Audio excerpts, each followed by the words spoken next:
Hi everybody, this is Paul Miller with Good Time Comics. I'm going to take a break from my usual weird stuff and try and show you how I made the Gremlins Ghostbusters mashup comic strip.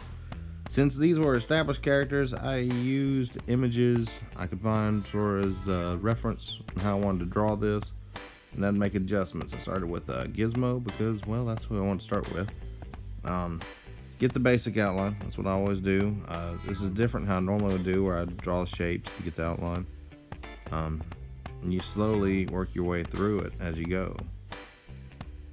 Now, the color choices, I did use the original pictures I found online to sort of sample my colors, and then I would adjust as how I wanted it to look for the brightness or darkness. It's your highlights and your lowlights make the images not look so flat. I made all this in Procreate. If anybody else is using it, I've been trying to learn how to use it a little better, and I'm having a pretty good time with it. It has some pretty cool brushes.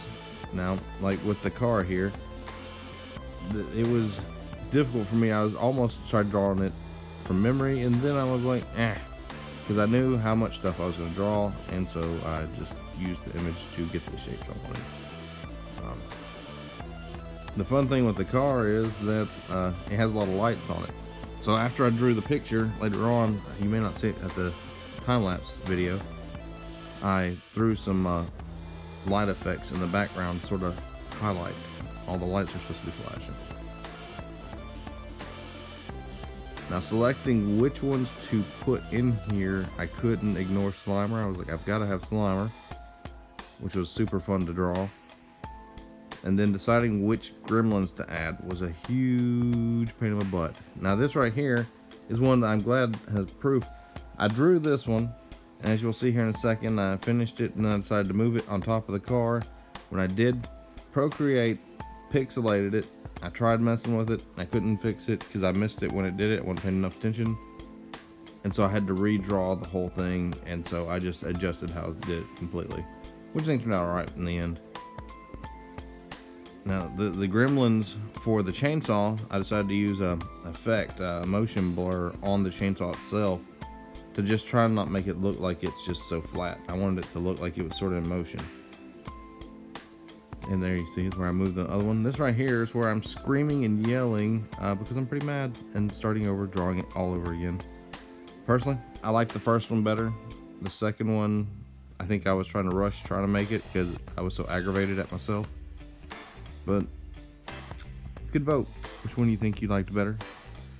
I did not draw the full body the second time because I was just like, for space, it didn't fit with where I decided to move it to instead of the back there by the car. In actuality, I decided to put the flashing gremlin back there on top of the car just because I always thought he was my favorite, thought he was funny, wanted him in this, and I was running out of places where I thought he would look like he belonged, so that's where he ended up. Now the flashing gremlin was honestly the easiest gremlin to draw. Not a lot to him. Getting his shape, and plus he was going to be so small, not a whole lot of point to add too many details to him, because the smaller he is, he's harder to see, and so it was a waste of time to put too much detail into him. The manhole cover was a last minute decision to add just to fill up the space.